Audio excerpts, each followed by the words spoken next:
अध्याय 1। अंधेरी रात का रहस्य। गांव में दिवाली की रात थी। पूरे गांव में रोशनी और उत्सव का माहौल था, लेकिन ठाकुर हवेली में हमेशा की तरह सन्नाटा पसरा हुआ था। ये हवेली, जो अब वीरान और जर्जर हो चुकी थी, कभी गांव की शान थी, पर अब उसकी कहानियां सिर्फ डरावने किस्सों तक सिमट गई थी। रश्मि, जो शहर में पढ़ाई कर रही थी, छुट्टियों में अपने परिवार से मिलने आई थी। घर की हलचल और परिवार की नोक-झोंक उसे हमेशा खुश करती थी। उसके भाई रोहन और बहन प्रिया की शरारतें घर को जीवंत बनाए रखती थी, लेकिन इस बार घर के बड़े बुजुर्ग एक अजीब सी बेचैनी में दिख रहे थे। रश्मि, बेटा, ठाकुर हवेली के आसपास भी मत जाना, दादी ने गहरी आवाज में कहा। लेकिन क्यों दादी, वहाँ ऐसा क्या है? रश्मि ने चिढ़ाते हुए पूछा। वहाँ एक कहानी दफन है, जिसे सुनने वाले की नींद उड़ जाती है। रश्मि ने इस चेतावनी को मजाक समझकर टाल दिया, लेकिन उसके मन में हवेली को लेकर जिज्ञासा जाग चुकी थी। उसी रात जब पूरा परिवार सो रहा था, रश्मि और रोहन ने तय किया कि वे हवेली की सच्चाई का पता लगाएंगे। प्रिया भी जिद करके उनके साथ चल पड़ी। तीनों ने चुपके से घर से निकलकर हवेली की ओर कदम बढ़ाए। हवेली के पास पहुंचते ही ठंडी हवा का एक झोंका उनके रोंगटे खड़े कर गया। अंदर से सन्नाटे के बीच किसी के रोने की आवाज आ रही थी। क्या तुम्हें यह सही लग रहा है? प्रिया ने कांपते हुए पूछा। डरपोक मत बनो, अगर कुछ हुआ भी तो हम भाग जाएंगे, रोहन ने साहस दिखाने की कोशिश की। जैसे ही उन्होंने मुख्य दरवाजा खोला, एक पुरानी झूले की आवाज उनके कानों में पड़ी। झूला अपने आप हिल रहा था और उस पर बैठी एक धुंधली परछाई दिखाई दी। कौन है वहां? रश्मि ने कांपती हुई आवाज में पूछा। अचानक परछाई उनकी ओर देखने लगी और उसकी आंखें खून जैसी लाल थीं। तभी अगले अध्याय में क्या था हवेली का रहस्य? परिवार के पुराने झगड़ों का इससे क्या संबंध है?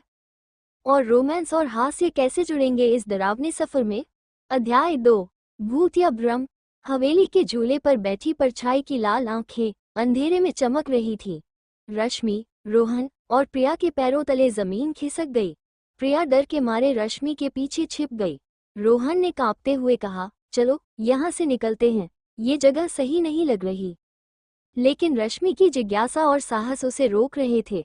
उसने हिम्मत करके कहा, रुको, ये सिर्फ हवा और हमारी कल्पना का खेल हो सकता है, हमें सच का पता लगाना होगा।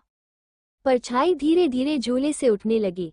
उसके उठने के साथ हवेली की खिड़कियां जोर से खुद ब खुद बंद होने लगीं। रोहन ने कांपते हुए मोबाइल की टॉर्च ऑन की और झूले की तरफ रोशनी डाली। परछाई गायब हो चुकी थी। हवेली के अंदर का सफर डर के बावजूद तीनों ने हवेली में दाखिल होने का फैसला किया।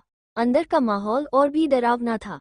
दीवारों पर पुराने खून के धब्बे और फर्श पर धूल की मोटी परत थी। यहाँ तो लगता है सदियों से कोई आया ही नहीं, प्रिया ने फुसफुसाते हुए कहा। लेकिन अगर कोई नहीं आया, तो वो झूला कैसे हिल रहा था? रोहन ने चिंतित होकर पूछा। अचानक एक दरवाजे के पीछे से किसी के पैरों की आहट सुनाई दी। तीनों ने एक दूसरे की ओर देखा और धीरे धीरे उस दरवाजे को खोला। अंदर एक बड़ी सी तस्वीर थी, एक राजसी महिला की, जिसकी आंखें भी उनकी ओर देखती हुई लग रही थीं। ये कौन है? रश्मि ने तस्वीर के नीचे लगे बोर्ड को पढ़ने की कोशिश की। बोर्ड पर लिखा था, ठाकुराइन मृदुला देवी, 1925। दादी ने इस नाम का जिक्र किया था, याद है? रोहन ने धीरे से कहा। हाँ, दादी ने कहा था कि ठाकुराइन की रहस्यमय मौत हुई थी। रहस्यमय डायरी का मिलना। तभी तस्वीर के नीचे रखा एक पुराना ट्रंक उन्हें दिखाई दिया। रश्मि ने ट्रंक को खोला, जिसमें एक पुरानी डायरी रखी थी। ये डायरी किसकी है? रश्मि ने उत्सुकता से पन्ने पलटना शुरू किया। डायरी में लिखा था, मैं मृदुला देवी हूँ। इस हवेली के सारे राज इस डायरी में छिपे हैं। मुझे धोखा दिया गया, मेरे अपने ही परिवार ने। अब मेरी आत्मा इस हवेली में भटक रही है। अगर मेरे साथ हुए अन्याय का बदला नहीं लिया गया, तो यह हवेली श्रापित रहेगी। डायरी के आखिरी पन्ने में एक चेतावनी थी, जो भी इस हवेली में आएगा, उसे सच का सामना करना होगा, वरना ये श्राप उसे भी नहीं छोड़ेगा। अचानक का भयानक मोड़। डायरी पढ़ते ही हवेली में जोरदार आवाजें गूंजने लगीं। खिड़कियां जोर से बजने लगीं और कमरे में रखे सामान खुद ब खुद इधर उधर गिरने लगे। भागो यहाँ से, प्रिया ने चीखते हुए कहा। तीनों भागने की कोशिश कर रहे थे, लेकिन दरवाजा खुद ब खुद बंद हो चुका था। तभी मृदुला देवी की परछाई फिर से सामने आ गई। उसने गहरी और डरावनी आवाज में कहा, अगर मेरा सच जानना है तो लौटना पड़ेगा। तीनों चीखते हुए घर लौट आए, लेकिन इस घटना के बाद उनके घर में अजीब चीजें होने लगीं। रोहन ने कई बार अपने कमरे में किसी की परछाई देखी। रश्मि को रात में किसी औरत के रोने की आवाजें सुनाई देती। अब सवाल ये था, ठाकुराइन मृदुला देवी के साथ क्या हुआ था? परिवार का कौन सा राज इस डरावनी कहानी से जुड़ा था? और तीनों इस श्राप से कैसे बचेंगे? अगला अध्याय, रश्मि और रोहन का दादी से पूछताछ करना और परिवार के अतीत का खुलासा। अध्याय 3, दादी का छिपा हुआ सच। हवेली से लौटने के बाद घर का माहौल पूरी तरह बदल चुका था। रश्मि, रोहन और प्रिया ने वो डरावनी रात किसी तरह बिताई, लेकिन अब उनके सवालों का कोई अंत नहीं था। रश्मि ने फैसला किया कि वो दादी से सच्चाई उगलवा कर ही मानेगी। दादी से पूछताछ। सुबह होते ही रश्मि ने दादी के कमरे में कदम रखा। दादी पूजा कर रही थी, लेकिन उनके चेहरे पर चिंता की लकीरें साफ दिख रही थीं। दादी, हमें सच बताइए, रश्मि ने सीधे सवाल दाग दिया। दादी ने चौंककर कहा, क्या हुआ? कौन सा सच? ठाकुर हवेली और मृदुला देवी का। आपने हमें क्यों मना किया था वहां जाने से? दादी ने लंबी सांस लेते हुए कहा, तुम लोगों ने वहां कुछ देखा क्या? सिर्फ देखा नहीं, बल्कि मृदुला देवी की डायरी भी पढ़ी है, रश्मि ने मजबूती से कहा। दादी ने कांपते हुए कहा, अगर तुमने डायरी पढ़ ली तो तुम्हें अब पूरा सच जानना होगा। ये कहानी सिर्फ हवेली की नहीं, बल्कि हमारे परिवार की भी है। परिवार का पुराना इतिहास। दादी ने बताया कि ठाकुर हवेली रश्मि के परदादा के भाई ठाकुर प्रताप सिंह की थी। प्रताप सिंह की पत्नी मृदुला देवी गांव की सबसे खूबसूरत और बुद्धिमान महिला थी, लेकिन उनके पति को शक था कि मृदुला का किसी और के साथ रिश्ता है। ये शक झूठा था, लेकिन प्रताप सिंह के गुस्से ने मृदुला की जिंदगी बर्बाद कर दी। एक रात उन्होंने हवेली के तहखाने में मृदुला को जिंदा दफन कर दिया। रोहन ने दादी की बात को बीच में काटते हुए पूछा, लेकिन ये श्राप वाला हिस्सा कैसे जुड़ा?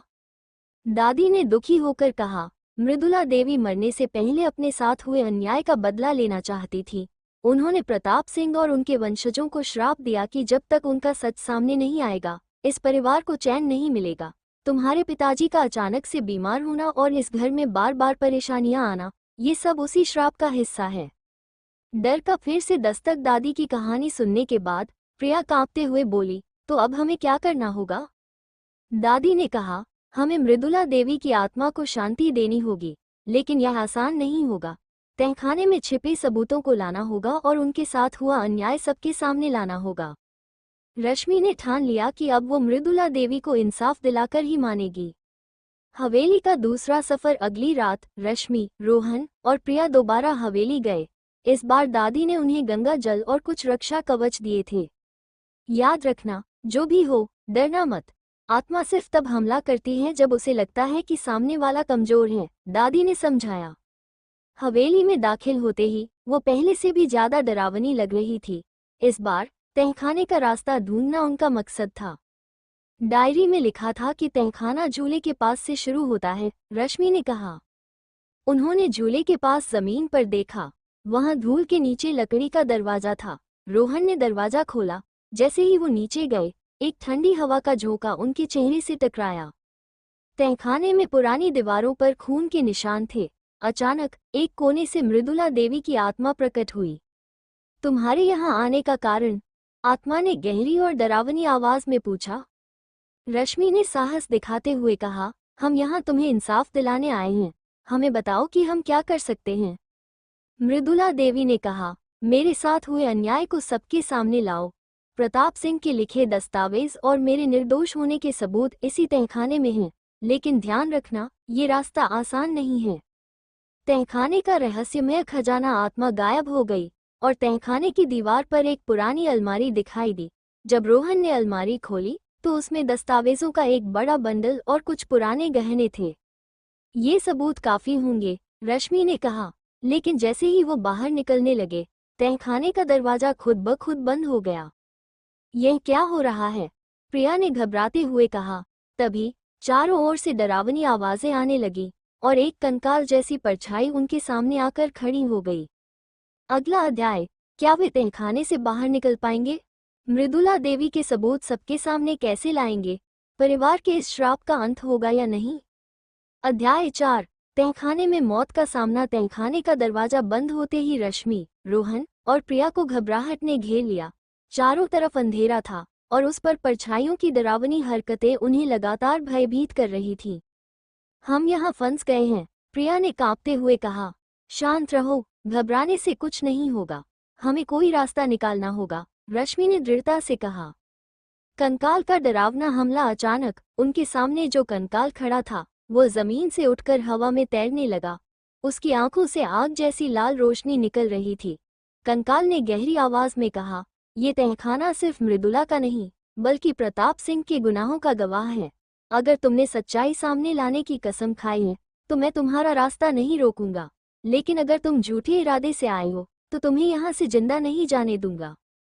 रश्मि ने हिम्मत दिखाते हुए कहा, हम सिर्फ सच का साथ देने आए हैं। हमें मृदुला देवी का इंसाफ चाहिए और उनके साथ हुए अन्याय को दुनिया के सामने लाना है।